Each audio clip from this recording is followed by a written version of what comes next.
द्वारका का कल यहां पर जब क्या चल रहा था, पद्मावती कुछ अपशब्द कहने लगी ब्रजवासियों के विषय में।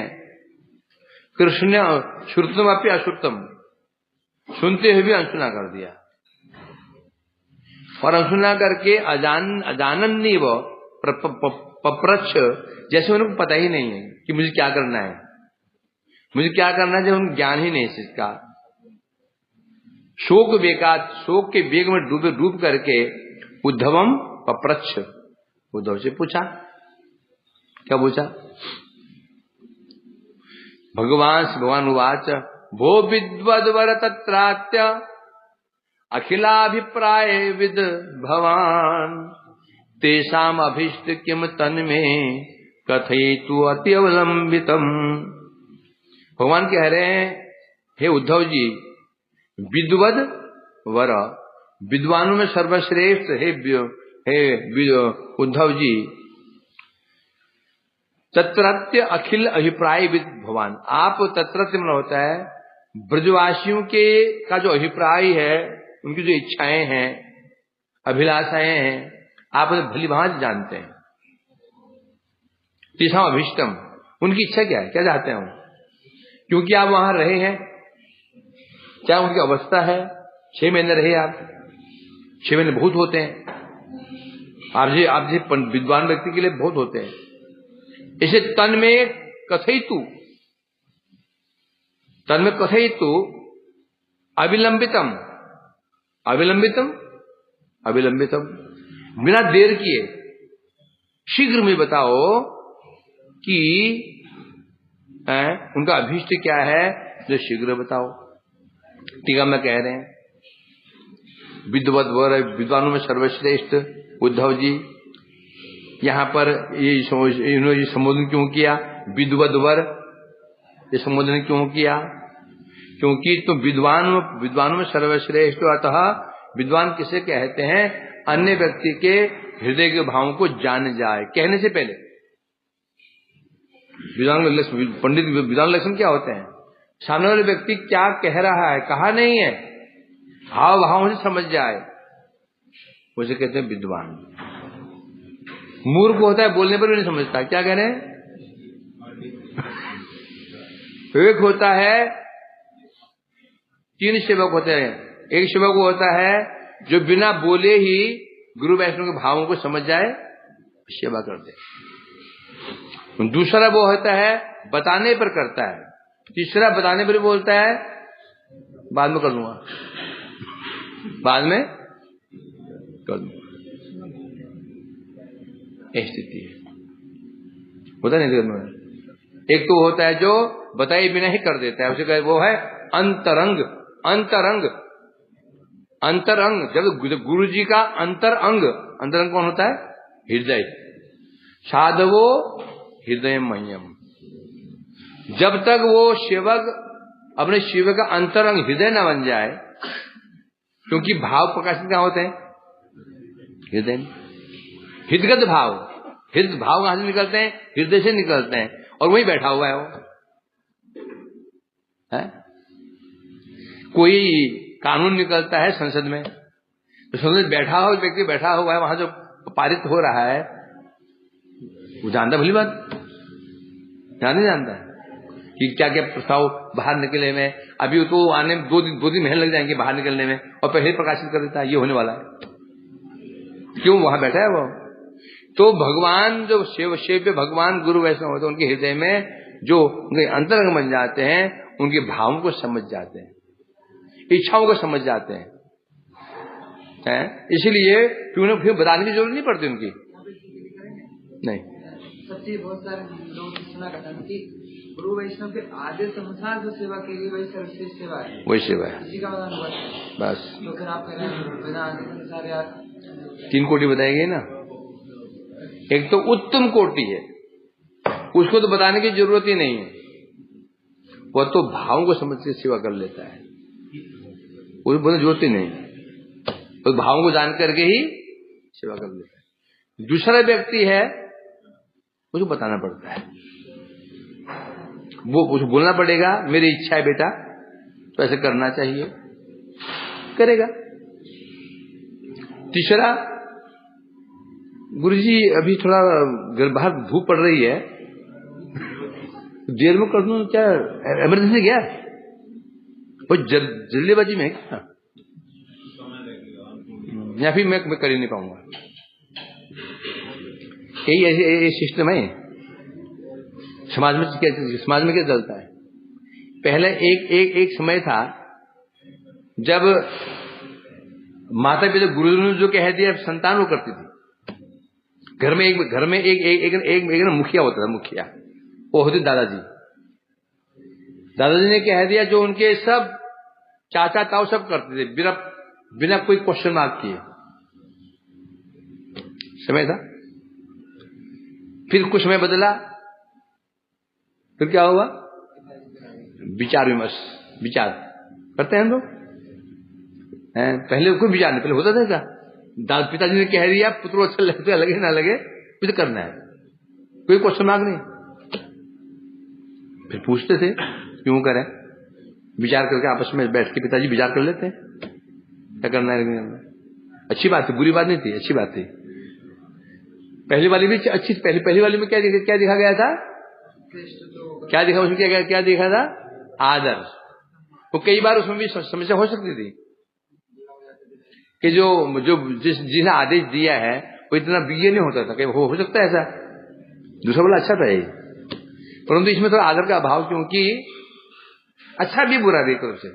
अच्छा इसलिए है कि हो सकता है जो वृद्ध हमारे जो दादाजी थे इतने किसी हर व्यक्ति की हर विषय में अभिज्ञता नहीं होती। एक व्यक्ति परमार्थ में बहुत एक्सपर्ट हो सकता है, व्यवहार में एक्सपर्ट नहीं होता। तो व्यवहार क्या करना पता, उसको व्यवहार क्या करना चाहिए पता ही नहीं उसको, और परमार्थ में एक्सपर्ट होता है। हर विषय में हर व्यक्ति एक्सपर्ट हो जाएगा वो संभव नहीं है। कोई व्यवहार कुशल होता है, कोई भजन कुशल होता है। ये देखे मैंने ऐसे अच्छे भजनशील व्यक्ति देखे हैं, वो व्यवहार में कुशल नहीं हो पाते हैं। कोई दोष नहीं है? फिर कुछ दिन बाद ऐसे फिर क्या परिवर्तन क्या हुआ है, तर्की क्यों करें, नहीं ऐसे उचित नहीं है, करें क्यों बेटा, ऐसा कर ले क्यों करें। आपके समय में होता है ऐसे बोलते बच्चे, आपके समय में होता तो होता होगा, समझे क्या नहीं। अब क्या, अब सीधा नो, ऐसा नहीं होगा सीधा। सेवा कैसे होता है, एक सेवा को होता है जो अपने गुरु वैष्णव के हृदय के भाव जान करके सेवा कर, बोलने की जरूरत नहीं पड़ती इसको। दूसरा वो होता है गुरु को बोलना पड़ता है भाई ऐसा कर लो अच्छा होगा, परंतु कर लेता है, अच्छा बोलते कर लेता है। तीसरा होता है बस फिर बहाने बनाइए कि बाद में कर लूंगा, कि अभी कर लूंगा, कि अभी पेट दर्द है। नहीं, बर्तनों में मांस देता परंतु उसका जुकाम लगा हुआ है। क्या लगा हुआ, जुकाम लगा हुआ है। वहां चला जाता है, धूप पड़ रही है या बहुत ठंडा पड़ रही है ना। तो इसे कह रहे हैं यहां पर, तो कह रहे हैं तुम विद्वद्वर हो, विद्वान श्रेष्ठ हो, अर्थात सब व्यक्तियों के अभिलाषों को जानते हो और ब्रजवासियों के विशेष रूप से जानते हो। तो ब्रजवासियों का अभिलाषा क्या है, उनकी कामना क्या, क्या चाहते हैं वो हैं, उनका अभिष्ट क्या है। अविलंबितम कथयतु माम, अब अविलंबितम कथयतु तन में मतलब वो जो सोचते हैं, जो उनका अभिलाषा है, तत्व जो अभिलाषा है, कथयतु में मुझे बताइए, मुझे बताओ हैं। अब यहां बता रहे हैं, कृष्ण ऐसे क्यों पूछ रहे हैं, क्या उन्हें पता नहीं है इस चीज का, क्या उन्हें पता नहीं कृष्ण कि वो क्या हमें जैसे हम ही जान जाते हैं, बेटा अमेरिका में चला गया, माँ रोती है, तो एक दोस्त ने कहा भैया तू चला जा। तो उसने पूछा, माँ से पूछो माँ को क्या चाहिए। माँ को फोन करता हूँ, तू फोन कर लो, पूछो माँ को क्या चाहिए। तो पता नहीं कि माँ को क्या चाहिए, है कि क्या माँ को क्या डॉलर चाहिए क्या? माँ को क्या चाहिए होता है? वो पुत्र को चाहिए होगी क्या? कृष्ण को इतना ज्ञान नहीं है। वो कह रहे हैं ब्रजवासी क्या चाहिए। क्यों कह रहे हैं ऐसा? क्योंकि देवकी की उक्ति के अनुसार, देवकी ने क्या बोला था? कृष्ण ब्रजवासियों को क्या, जो तुम्हें घर में क्या करूं मैं, उन्हें जो चाहिए दे दो, ये कहा था। तो देवकी की जो उक्ति के अनुसार ब्रजवासियों को क्या अभिष्ट है, उनको देने के उद्देश्य से उद्धव से पूछ रहे हैं। वो भली बात जानते हैं ब्रजवासी क्या चाहते हैं, ब्रजवासी क्या चाहते हैं। वो देवकी ने कहा था ना, देवकी जी ने कहा था ना, जो चाहिए दे दो उनको। अब देवकी माँ है उनकी, भगवान धर्म रक्षक है, खंडन तो करेंगे नहीं। माँ कैसी बातें करते हो, कैसी बातें करते हो? भगवान है वो, धर्म के रक्षक हैं। यद्यपि अन्य कुछ भी देने से ब्रजवासी उनकी इच्छा पूरी नहीं होगी, हैं? कृष्ण जानते हैं इस चीज को। वो भली बात जानते हैं कि मैं कुछ भी उनको दे दें ब्रजवासियों को, इच्छा पूर्ण नहीं होगी। केवल ब्रज में जाने से उनकी अभिलाषा पूर्ण होगी। कृष्ण स्वयं भी इसको जानते हैं। तथापि मंत्र तो क्यों पूछ रहे हैं ऐसा? क्योंकि मंत्री प्रवर उद्धव के वचन को सुनकर ही जाना कर्तव्य है। अब किसी जाने की इच्छा हो गई है, यदि मैं ऐसे चला जाऊं तो रोक लेंगे। अभी यदि मंत्री, उद्धव मंत्री है, मंत्री यदि कह दे जाना उचित है, अभी कोई रोक नहीं पाएगा क्या? उद्धव कौन है? मंत्री प्रवर है। अब यदि उद्धव जी मंत्री होने के कारण मंत्रणा देते हैं आपको जाना चाहिए, तो अब इसमें जब कृष्ण जाते भी हैं तो कृष्ण को रोक नहीं पाएगा, क्योंकि स्पष्ट जान जाएंगे ना कृष्ण की तो इच्छा जाने की नहीं है, उद्धव ने कह दिया। कृष्ण इसी चातुर्य कहते हैं, कोई नाराज भी ना हो पाए, शाम मर जाए ना टूटे। सबको प्रसन्न रखना समस्या है। सबको प्रसन्न रखना सहज नहीं होता। भगवान से धनुष संकट पड़ जाते हैं। तो वो चाहते हैं कि देवकी मैया चाहती मैं ना जाऊं, या कोई भी नहीं चाहता। जब और कृष्ण की जाने की इच्छा हो रही है, उद्धव जी कह देंगे कृष्ण जाते हैं तो दोष किससे मानेंगे?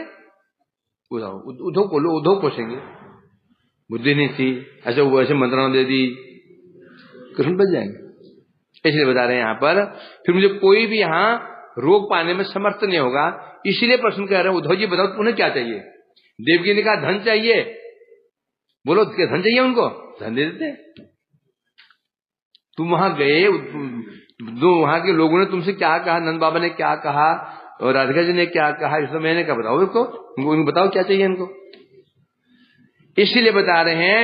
परंतु पहले जो कृष्ण ने कहा था वो क्यों कहा था? उन्होंने शोक के कारण ही कहा था। कहां पर कहा था? 68 नंबर श्लोक में कहा था। क्या था श्लोक? भ्रातृद्धव सर्वज्ञ प्रेष्ठ श्रेय बद द्रुतम कर्माणि किमेत अस्मा शोकाब्धिर्मा समुद्र। उसमें कहा था भैया उद्धव मैं क्या करूं, मैं तो शोक सागर में डूबा हुआ हूं, मेरा उद्धार करो। मैं शोक समुद्र डूबा हूं, मेरा उद्धार करो, मुझे बताओ मैं क्या करूं। क्यों पूछा उन्होंने? उन्हें पता ही है मुझे क्या करना चाहिए, क्यों पूछा था उन्होंने?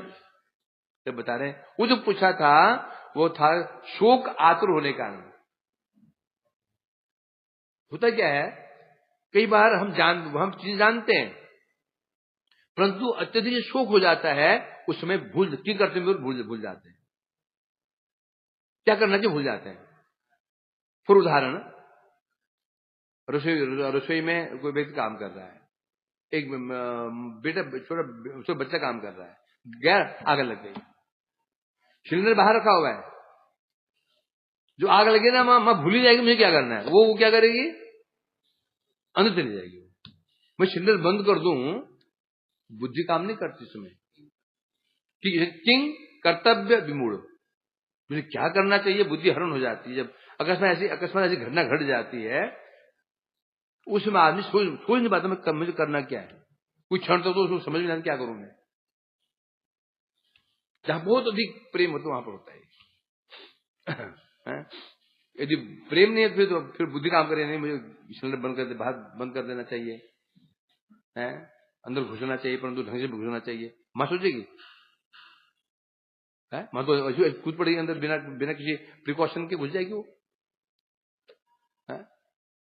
इसलिए कह रहे हैं यहां पर, तो वहां जो भगवान ने कहा था मेरा शोक, इस शोक सागर उद्धार करो, वो केवल शोक के कारण कहा था, परंतु भगवान भली भांति जानते हैं ब्रजवासियों को क्या चाहिए। और यदि उद्धव कह दिया प्रभु जी, प्रभु भगवान ब्रजवासी आपको ही चाहते हैं, और जब मैं जाऊंगा तो कोई मुझे रोक नहीं पाएगा। श्री परीक्षित वाच, परीक्षित जी कह रहे हैं, तत्श्रुत्वा भगवद वाक्यम उद्धवो हृदय दुखित क्षणम निश्वस्य विस्मेर शानुतापम जगादतम। बेचारे उद्धव पहले दुखी थे, इन वचनों को सुनकर के कृष्ण के उनके हृदय पर एक बाण और लग गया। इन वचनों को सुनकर के उद्धव का हृदय विदीर्ण हो गया। क्या कैसी बातें कर रहे हैं? इन बातों को सुनकर के उद्धव के हृदय को और भी आघात लगा। क्यों आघात लगा? भगवत वाक्य उद्धव हृदय दुखिता। उद्धव भगवान के वाक्यों को सुनकर के, वचनों को सुनकर उन्हें क्या चाहिए बताओ, ये सुनकर के वो उद्धव जी अवाक रह गए। दुखी तो पहले ही थे, उद्धव जी दुखी क्यों हैं? उद्धव जी किसी दुखी नहीं है। दुखी क्यों है वो दुखी है, ब्रजवासी दुख में दुखी हैं, क्योंकि कृष्ण का दुख है क्या? कृष्ण दुख की दवाई कहां पर है? ब्रज में है। तो कृष्ण जो दुखी है, कारण क्या है? दुखी कौन है? दुखी कौन है? ब्रजवासी। ब्रजवासी दुखी है, तो दुख वहां पर है। उद्धव जी का प्रेम कृष्ण के प्रति है, कृष्ण दुखी है, परंतु दवाई कहां पर है उसकी? ब्रज में। इसलिए कह रहे हैं यहां पर, उद्धव जी ने जब श्रवण किया, हृदय दुखी हो गया, क्षणम निश्वस्य, कुछ क्षण के पश्चात सांस छोड़े। सांस क्यों छोड़ते हैं? सांस क्यों लेते हैं? अपने आप को स्थिर करने के लिए। जब हम कभी कुछ समस्या बढ़ जाते हैं ना, फिर कुछ सांस छोड़ो, फिर आदमी फिर कुछ बोलने लायक हो जाता है, लगता है। तो इसलिए कह रहे हैं, कुछ क्षण बाद क्षणम निश्वस्य, दीर्घ सांस छोड़ी, और सानुतापम जगातम, अनुताप करते हुए कहने लगे। अनुताप क्या है? ताप, अनुताप अर्थात दुखी होकर कहने लगे। यहां बता रहे हैं, श्री उद्धव जी प्रेम से विवश हो गए हैं। प्रेम भी कैसा है? अत्यधिक प्रेम से विवश हो गए हैं। अतः भगवान के वस्तुओं के तात्पर्य पर ध्यान नहीं दिया उन्होंने। भगवान कह क्यों रहे हैं इसको समझ ही नहीं पाए। तो जो उनका धन चाहिए, संपत्ति चाहिए, क्या चाहिए, परंतु कृष्ण क्यों कह रहे हैं ऐसा? बोले अभी तो कहा वो तो विद्वत बरेण्य है, क्यों समझ नहीं पाए? दुख, जब दुख होता है ना, वहां पर अच्छे पंडित जी भी फेल हो जाते हैं। तो यहां पर समझ नहीं पा रहे हैं कि भगवान कह क्यों रहे हैं कि देवकी मुंह बंद करने के लिए कि मैं जाऊं तो मुझे गुरु के ना अपने जाने का रास्ते साफ कर रहे हैं, वो समझ नहीं पाए। इसलिए उनका दुख तश्रुत्वा है। कैसे बता रहे हैं? भगवान कैसे हैं? सर्वज्ञ हैं, परम दयालु हैं। दो विशेषण, यहां दो विशेषण है, सर्वज्ञ, परम दयालु। दो चीज चाहिए होती है। जो हृदय में दया प्रकाशित होगी उसके लिए दो चीज होनी चाहिए, एक सर्वज्ञ होना चाहिए, दूसरा दया भाव होना चाहिए। पहले क्या होना? सर्वज्ञ, है ना। आप सिर्फ दया कब करोगे? जब उसकी समस्या को आप अनुभव कर पाओगे। यदि आपने समस्या का अनुभव नहीं किया तो आपके हृदय में क्यों होगा? उदाहरण स्वरूप एक रोड किनारे व्यक्ति भूख से पीड़ित है, भूखा है, आप ये भूखे रहे ही नहीं। अरे भूख क्या होती है जाने ही नहीं आपने, शुरू से गवर्नमेंट में रहे, मठ में बचपन में आ गए थे 10 साल की उम्र में, भूख कभी देखी नहीं, पेट कभी खाली हुआ ही नहीं। पेट खाली होता कभी? हाँ? वो साधन, परंतु वो भी रात को पूरा टैंकर भर लेते हैं। एक दिन पहले एकादशी है, रोज रात खा नहीं पाता, रोज प्रसाद रात को नहीं पाता, एक एकादशी है मेरे से लगा देना, थोड़ा कम नहीं, थोड़ा सा कल एकादशी ये हुआ। तो जो बेचारा संसार में रहा, गरीबी में पला, कभी रोटी मिली कभी नहीं मिली, कभी 2 रोटी में 5 लोग 4 रोटी खाते थे, तो उस भूख देखी उसने, है ना, भूख देखी। अब वो धनी मानी बन गया, अब वो धनी मानी, भाग्य चमका, धनी मानी बन गया। अब रास्ते में जा रहा था, एक झोपड़ी में, एक कुटिया में छोटे छोटे बच्चे बेचारे, नंगे बच्चे बैठे हुए हैं और भूखे हैं, मुख मुलाया हुआ है, और माँ उनको बेचारों को समझा रही है, बच्चे रो रहे हैं। अब ये जो जा रहा था, ये दृष्टि पड़ गई, क्या होगा, क्यों दे आएगी, और दुनिया सब जा रहे हैं वहां से, सब कहीं गए वहां से, सब तो रुके नहीं, क्यों, ये उसको अनुभव है ना, अनुभवी होना चाहिए साथ में, फिर अनुभवी होना चाहिए, दया भाव भी होना चाहिए, और सामर्थ्य भी होना चाहिए। तो इसलिए कह रहे हैं यहाँ पर, यहाँ क्या बता रहे हैं, और कृष्ण कैसे हैं, सर्वज्ञ हैं, अर्थात ब्रजवासियों के भावों को जानने वाले हैं, उनकी मन की पीड़ा क्या है, दर्द क्या है उनका जानने वाले हैं। और फिर जानना बड़ी बात नहीं है, जान करके उनकी इच्छित वस्तु देने की योग्यता भी तो होनी चाहिए। ये कृष्ण के पास तीनों है, कृष्ण सर्वज्ञ भी है, दयालु भी हैं, और ये दे सकते हैं।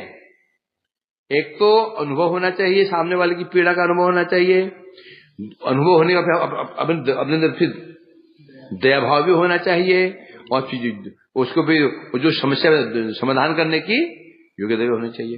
कृष्ण के अंदर तीनों है, उद्धव जी देख रहे हैं। परंतु उनकी ऐसे वचनों को सुनकर जब पूछा उद्धव उन्हें क्या चाहिए बताओ, उनके हृदय में इतना आघात लगा, उद्धव जी के आघात क्यों लगा, देखो होता ना, जो हमारे परम मित्र हो वो यदि ऐसी बात बोलता है तो बड़ा कष्ट होता है, और बाहर का बोलता है तो वो सुन लेते हैं। जिसने आस लगाई हो ये व्यक्ति ऐसा है वैसा है, वैसी बात बोलता है, कष्ट ज्यादा होता है। यहाँ पर हो क्या रहा है, उद्धव जी मित्र, कृष्ण कौन है, उद्धव जी के मित्र हैं, मित्रता भी है, प्रभु भी है, सब कुछ है उनके, तो स्वाभाविक है हर शिष्य गुरु से क्या जाएगा, क्या जाएगा, उसके गुण ही जाएगा ना, गुरु दयालु हो, गुणवान हो, कृपावान हो, यही चाहेगा। नहीं हुआ तो दुखी हो जाएगा बेचारा। अब ऐसा लगा तो गुरु तो ऐसा होना चाहिए, गुरु उल्टा दिख रहा है तो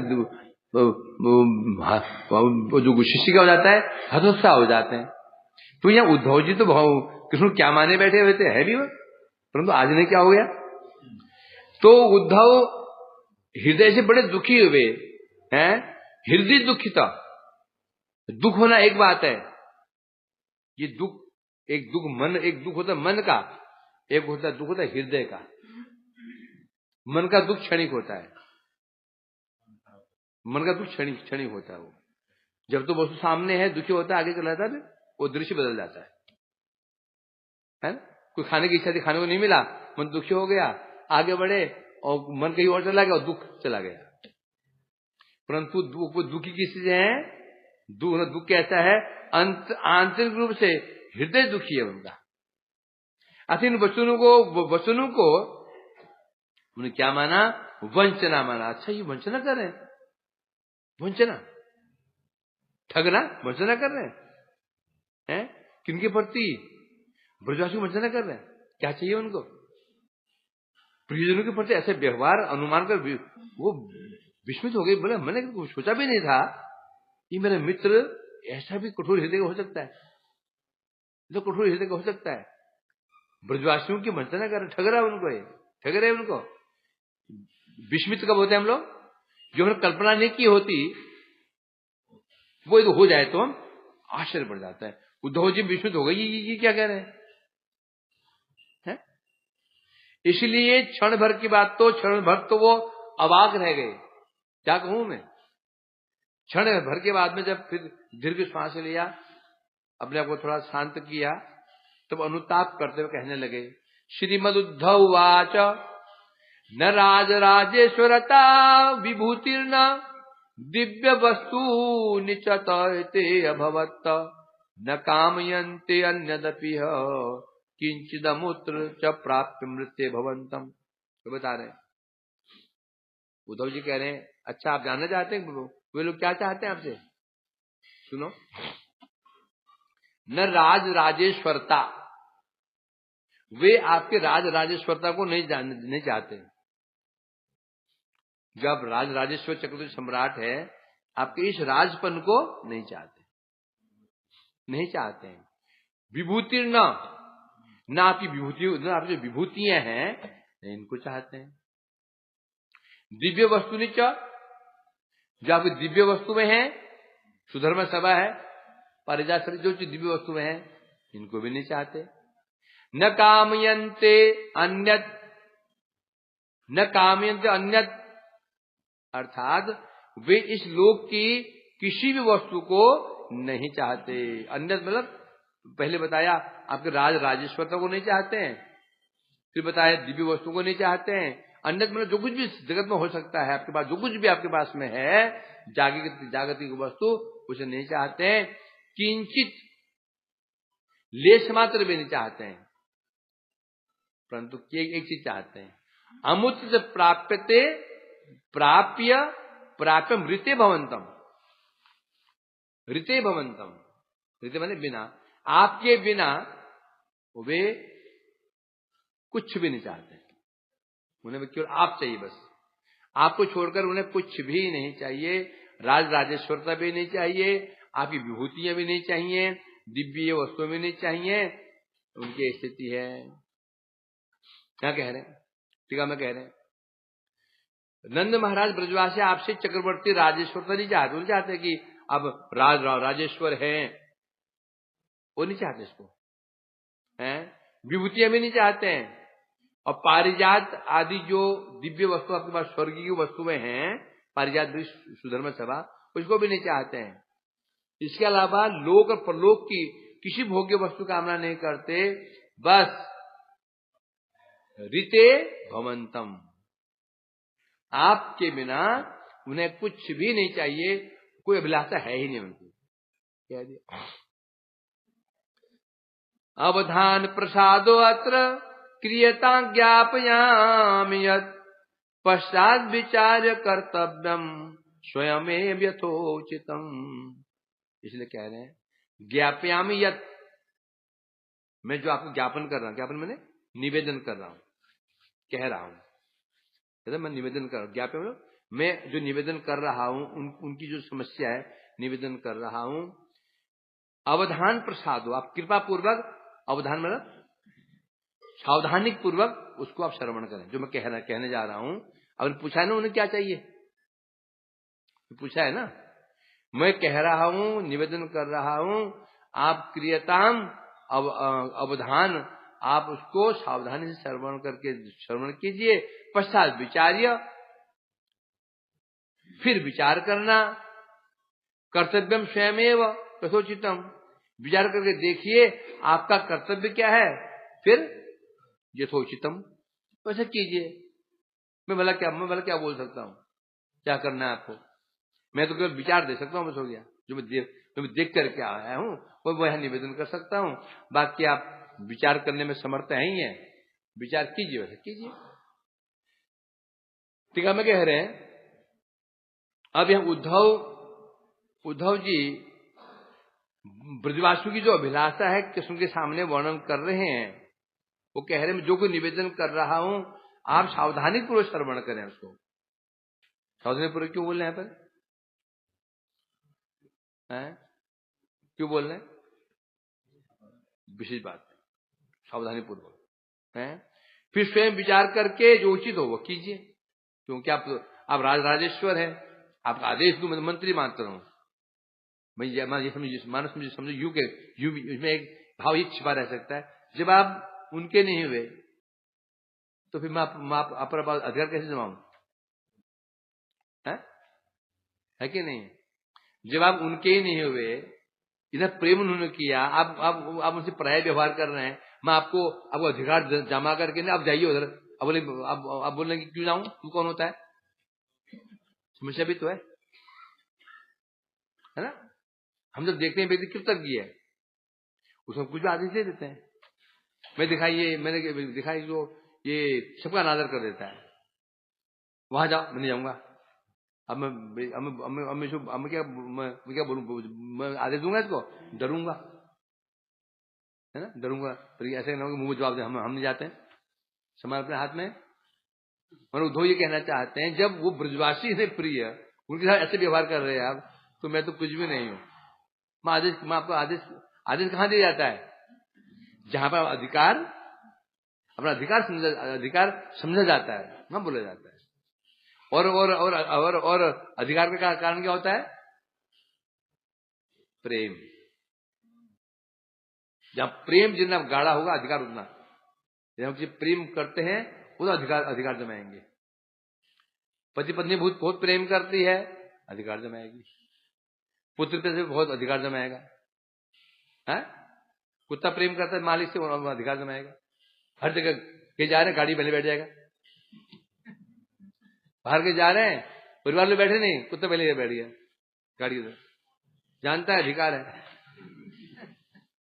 नहीं मारेगा नहीं, पता है उसको क्या होता है, देखा जाता है। हर व्यक्ति अधिकार, सब कार्य किसे हो रहे हैं जगत में? अधिकार से हो रहे हैं।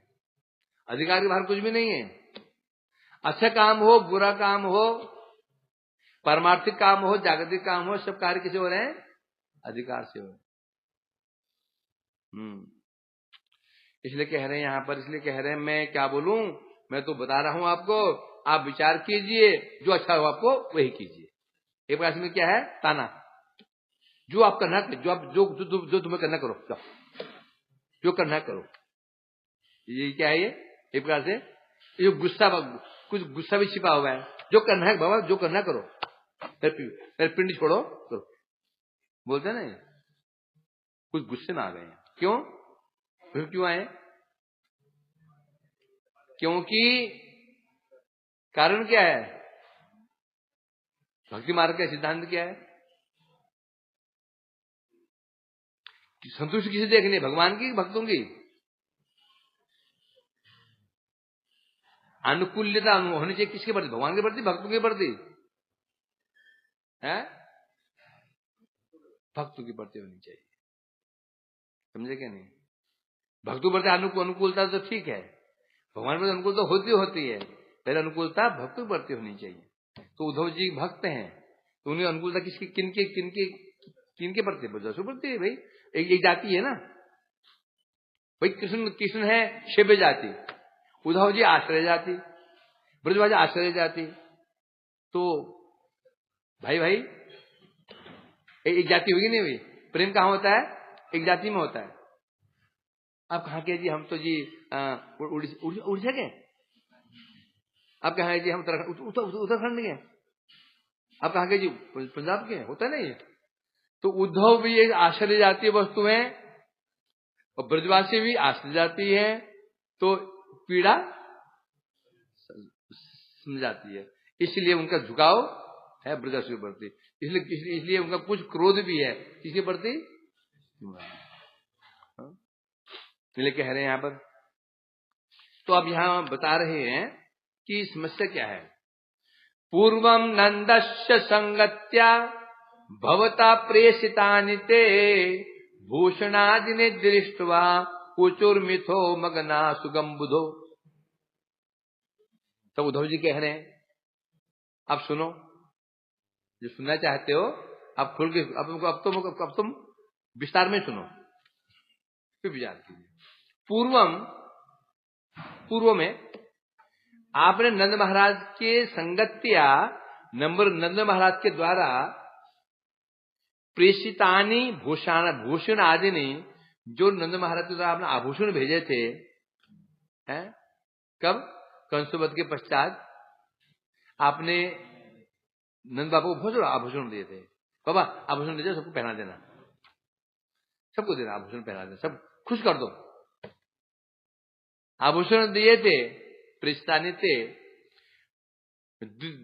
दृष्टवा, उन अलंकारों को देख करके उचू मिथो मगना सुगम बुधो। मिथो मैंने दोनों, मिथो पति पत्नी नंद महाराज और यशोदा मैया, क्या ब्रजवासी खोलो, मिथ मैंने बहुत सारे कह रहे हैं। कैसे कैसे हो गए वो? सुगम बुधो मगना। सुख मैंने शोक, हम बुध मैंने सागर। उन अलंकार को देख करके सुगम बुधो, सुख सागर, शोक के सागर में वो डूब गए थे देख करके। तुमने सोचा कि खुश हो जाएंगे, अच्छा कृष्ण ने हमारे लिए भेजा तो ठीक, उसे वहीं रहो और बीच माल यहाँ पास करते रहे। दूध भेज दो नंद महाराज, वहीं रहे और वहां बीच में सामान यहाँ भेजते रहे, आता रहेगा। अब यहाँ तो क्या लाभ हमको? यहाँ क्या लाभ बताओ? कोई लाभ ही नहीं। ये नहीं बोला उन्होंने, मगना सुगम बुधौ, शोक सागर में डूब गए थे। उचू, डूब करके कहने लगे थे, वो कहने लगे, टीका में कह रहे हैं, पूर्व में पहले जब कंस का वध कर दिया आपने, ब्रजवासी जब तुमसे कहने लगे चलो कृष्ण अब वापस चलते हैं, नंदगांव चलते हैं, ब्रज में चलते हैं, उस समय आपने बाबा और जो ब्रजवासी लोग आए थे उनके हाथों अलंकार भेज दिए थे, हैं? हाँ अशर्फिया अलंकार, सब अशर्फिया। उसमें स्वर्ण, उसमें चल क्या थी? अशर्फ में स्वर्ण वो आगे कहेंगे, वो सब कहेंगे। हमें याद आ रहा है जब मठ में आया था ना, ये प्रश्न चल रहा था। जब मठ में आया तो गुरुजी तब तो बॉम्बे में भर्ती थे, जब आए में मठ थे ही नहीं हो, हार्ट का ऑपरेशन होता बॉम्बे में थे, तो 4 महीने बाद वापस लौटे, 4 महीने बाद 4 महीने से लौटे थे। तो उस समय आए तो प्रश्न ये चल रहा था, अभी याद है, ये पक चल रहा था। हाँ, तो बता रहे यहाँ पर, तो यह कह रहे हैं, तो उन वस्तुओं को देख करके उद्धव जी कह रहे हैं, कृष्ण जानते हो उनकी तो तुम्हें पता ही नहीं क्या अवस्था। तुम तो सोच रहे हो पहन के डोल रहे होंगे इधर, तुम सोच रहे हो क्या वो पहन खुश होंगे? नहीं, ऐसे कृष्ण भी जानते हैं, उन्होंने ग्रहण ही नहीं किया हुआ, भगवान है वो, क्या जानते नहीं? हम सामान्य हम जान लेते हैं कि भावों को भगवान जान पाएंगे क्या? तो भी उद्धव जी कह रहे हैं कि अब ये उद्धव जी, ये वास्तव में उद्धव जी भी जानते हैं, कृष्ण जानते हैं, तो ये सब सुना किसको रहे हैं? किसने कहा था जो चाहिए दे दो? देवकी जी ने कहा था, यहाँ भी पद्मा ने कहा था, वो सुना रहे हैं। उचू है, आज यहां बता रहे हैं, एक दूसरे मिथ मैंने परस्पर एक दूसरे कहने लगे। यहां पर श्री राधिका, यशोदा आदि स्त्रियां हैं, उद्धव ने उनके नाम का उल्लेख नहीं किया क्योंकि उनका प्रेम रहस्यपूर्ण गोपनीय है। वो यहां सीधे मिथ कहा, मिथा मैंने होता है, पर ब्रजवासी परस्पर ब्रजवासी आपस में कहने लगे। स्पेशली कष्ट किसको हुआ होगा? ये सिद्धांत होता है, कष्ट तो सखाओं को भी हुआ होगा, स्पेशली स्त्रियां के हृदय अधिक कोमल होता है और दो का अधिक समर्पण था। यशोदा मैया, राधिका जी, कहा क्यों नहीं यहाँ पर उनका? गोपनीय यहाँ सुनने लायक कोई है ही नहीं है। सुन के यहाँ फिर कुछ ईर्ष्या वर्षा हो जाएगी सत्यभामा के अंदर, वो बोला ही नहीं उनको, चुप रह जाए। यहाँ फिर ईर्ष्या हो जाएगी देवकी के अंदर, क्या हो जाएगी उसके अंदर, यहाँ हो जाएगी वो पद्मा के अंदर। फिर उल्टा पुल्टा बोलेंगे, ब्रजवासी को उल्टा पुल्टा बोलेंगे, फिर कष्ट हमको भी होगा सुन करके। प्रिय व्यक्ति निंदा की जाए तो कष्ट होता है। ये चुप गोपन रख दिया। तब बता रहे हैं आपस में क्या कह रहे थे वो ब्रजवासी। अहोवत महत् कष्टम वयमेतदभिप्सवा एतद प्रसाद योग्यास ज्ञाता कृष्ण संप्रति। आपने ब्रजवासी कह रहे हैं अहोवत, बड़े आश्चर्य की, हो महत् कष्ट, बड़े दुख की बात, बहुत ही दुख की बात है। वयम एतद अभिप्सव है, वयम एतद अभिप्सव एतद प्रसाद योग्या से किसने ना, कृष्ण ने अब हमें बस इन्हीं चीजों की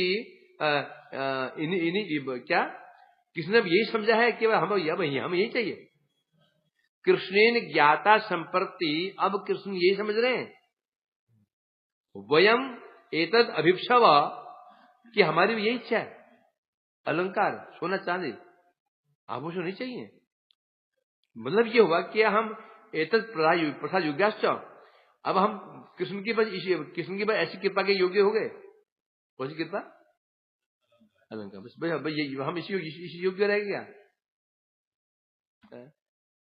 ये बता रहे हैं उस समय उन्हें परस्पर क्या कहा था। अहो, 2 श्लोक बता रहे हैं।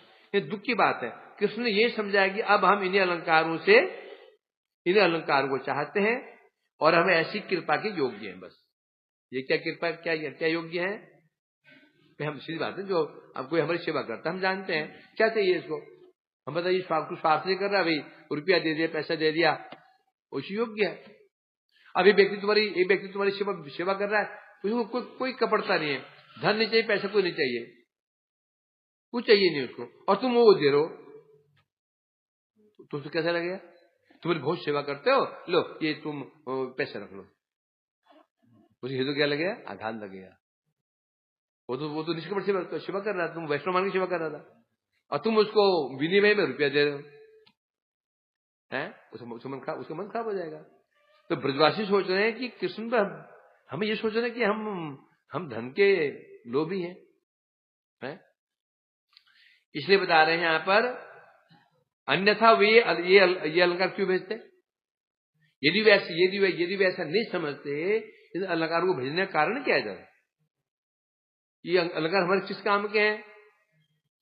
भाई जंगल में गाय चराएंगे, अलंकार जरूर नहीं है। खेतों में काम करेंगे औरतें, वो अलंकार नहीं चाहिए, ठीक है? अलंकार धारण कौन करता है? वही जो महलों में रहते हैं। अब वो गोप लोग हैं, उनका व्यवसाय क्या है? कृषि है, वाणिज्य कृषि है, गोपालन है, गोपालन जंगल में जाएंगे तो जब गोचारण में जाते क्या अलंकार पहनते क्या? नहीं पहन सकते। अब इसलिए काम कर रहे हैं खेतों में, क्या अलंकार पहन जाएंगे खेतों में? तो वो अलंकार संभालते रह जाएंगे, नहीं संभाल सकते। इसलिए बता रहे हैं, तो भेजते क्यों? परंतु पहले कृष्ण हमें ऐसा नहीं समझते थे। विचार कर रहे पहले तो हम ऐसे नहीं समझते थे हमें कि हमें धन चाहिए, अलंकार से नहीं वो समझते नहीं थे। परंतु अब हम ऐसे समझ रहे हैं कि हम बस धन के लोभी हैं। अतः अब ऐसा कहना होगा, हमारा दुर्भाग्य उदय हो गया है। जब से उनके हमारे प्रति उनकी ऐसी बुद्धि हुई है, दुर्भाग्य उदय हो गया। दुर्भाग्य हमेशा नहीं रहता, और सौभाग्य हमेशा नहीं रहता। कैसे अनुमान लगाएंगे कि दुर्भाग्य उदय हो गया? सब उल्टा हो रहा है भक्ति मार्ग में, ये जगत में भी भक्ति मार्ग में उल्टा हो रहा है। वैष्णव से द्वेष होना शुरू हो गया, और वैष्णव की हमारे प्रति कृपा कम होनी शुरू हो गई, सेवा में रुचि कम होनी शुरू हो गई, और मोबाइल इत्यादि की कामना बढ़ने लगी, अच्छा मोबाइल लेटेस्ट है ना, तो समझो दुर्भाग्य उदय हो गया है, सौभाग्य उदय। अब तुम्हें वैष्णव के प्रति स्वाभाविक तुम्हारा एक प्रीति सम्मान की भावना जग रही है। वैष्णव को दोष देखते हुए तुम्हारे उनसे घृणा नहीं हो रही है। वैष्णव दोष देखे जा रहे हैं, देखने पर उनके प्रति लेश मात्र भी द्वेष, ईर्ष्या या घृणा नहीं हो रही है, बल्कि मन में आ रहा है प्रभु जी देखो ये कैसा करते हैं, ऐसा नहीं, ऐसे इनको नहीं करना चाहिए, भजन करने वाले हैं, ऐसा करने से इनका सम्मान कम हो जाएगा। यदि भावना आपके आ रही है, सौभाग्य उदय है। वैष्णव में कोई दोष आप देख रहे हैं, दोष दिखना आपको घृणा तो नहीं हो रही, उल्टा सोचते हैं प्रभु जी इतने सीनियर है, प्रभु जी सीनियर है, ये कैसे, इन्हें ऐसा नहीं करना चाहिए, ऐसे करेंगे तो इनका मान सम्मान समाप्त हो जाएगा, भजन की हानि हो जाएगी। ये भावना यदि हृदय में आ रही है, बहुत उत्तम है। परंतु दोष देखते ही ऐसा करते हैं कि वैष्णव है क्या, भावरी इनसे भगवान बचाए, और जगह जो बोलना शुरू कर दिया, तो समझो क्या है, ये दुर्भाग्य उदय हो रहा है। सीधा सा फंडा है, सीधा सा है। हम कैसे समझेंगे सौभाग्य दुर्भाग्य सीधा सा है। हरिनाम को भी नहीं, हरिनाम तो ऐसा है कभी कभी वो अच्छा लगे जाता है, वही भी वो अच्छा मेन होता है। मेन जो परीक्षा है वैष्णव, सारा खेल यहां पर अटका हुआ है। नाम भी क्या अच्छा, नाम अच्छा लगता है, कीर्तन हरे कृष्ण अच्छा भी लग सकता है, बड़ी बात नहीं, शिवा भी अच्छा लग सकती है कभी कभी, परंतु सारी परीक्षा कहां पर आ रही है, वैष्णव में। वैष्णव के दोष देखते हुए आपको लेस मात्र भी इसके बाद घृणा नहीं हो रही। भयंकर दोष देख लिया, भयंकर दोष देख लिया, वो दोष में आपकी घृणा नहीं हो रही, बल्कि हृदय उसमें दया या कुछ इसलिए देखे, दोष देख रहे इसलिए उमड़ रहा है। तो समझो गाड़ी ठीक पटरी पे है, गाड़ी ट्रैक पे चल रही है, राजधानी एक्सप्रेस दौड़ रही है, और यदि वैष्णव में दोष दिख गया, उनके प्रति में घृणा भाव आ गया, फिर पूछते हैं प्रभु इनकी और भी कुछ है, इनकी महिमा कुछ भी और भी है, महिमा ऐसे उल्टी महिमा। अब सीनियर है प्रभु, जब आपके 25 साल हो गए ना, इन्होंने पहले से कांड किए क्या, खोद के निकाले, खोद के उसके तो समझो गाड़ी ट्रैक पर है नहीं, जो ट्रैक से उतर चुकी है, अब भयंकर एक्सीडेंट होने वाला है, गाड़ी ऊपर तुम नीचे, है ना, ऐसा है कि नहीं?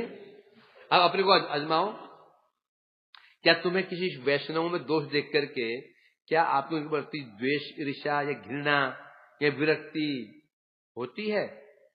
या होते हुए भी दोष दिखने में आपके अंदर कुछ घृणा नहीं होती, विद्वेष नहीं होता, ईर्ष्या नहीं होती, और बल्कि उसमें स्नेह आ जाता है, भगवान इन्हें ऐसा नहीं करना चाहिए था, ऐसे इनका मान सम्मान कम हो जाएगा, ये आता है तो ठीक गाड़ी चल रही है।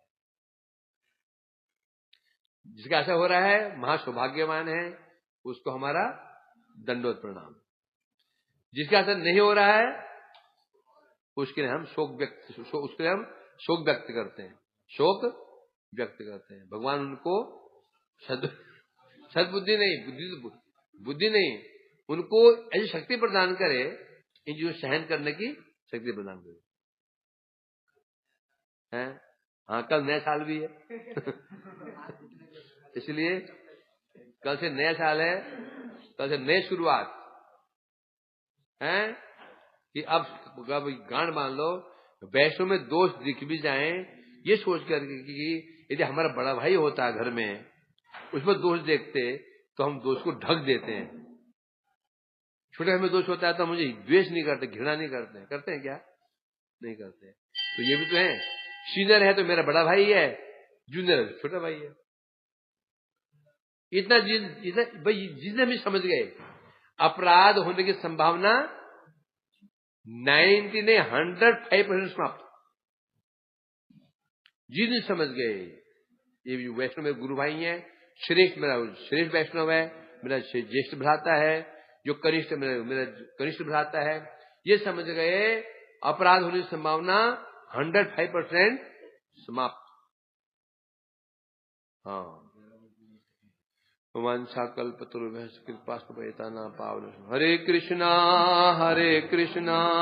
कृष्णा कृष्णा हरे हरे, हरे राम राम राम हरे हरे कृष्णा कृष्णा कृष्णा हरे हरे, हरे राम राम राम।